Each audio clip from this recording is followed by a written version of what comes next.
It is not your imagination. A new report out today shows you are paying more for goods and services than you were a year ago.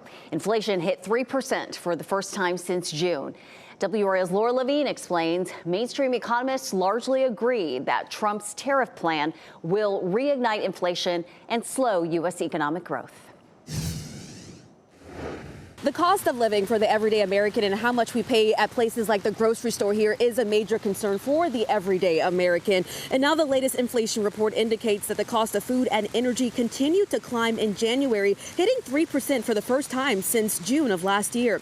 Consumer prices rose 0.5% from December, resulting in an annual inflation rate of 3%.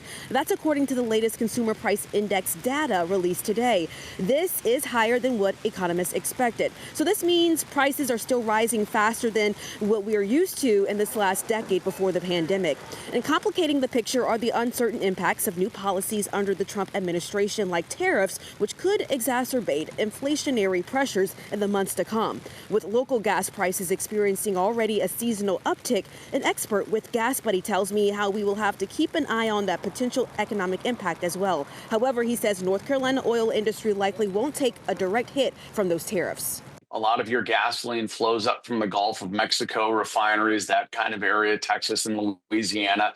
So you'd be less susceptible in Raleigh to things like tariff impacts on Canada and Mexico. There still could be low-level impacts of maybe a few cents a gallon, but the primary areas for concern if tariffs are implemented on Canada or Mexico would most likely be the northeastern United States. Now, today's report comes as investors debate if and when the Federal Reserve will cut interest rates for this new year. That's something that we will keep an eye out for. Laura Levine, WRAL News in Raleigh.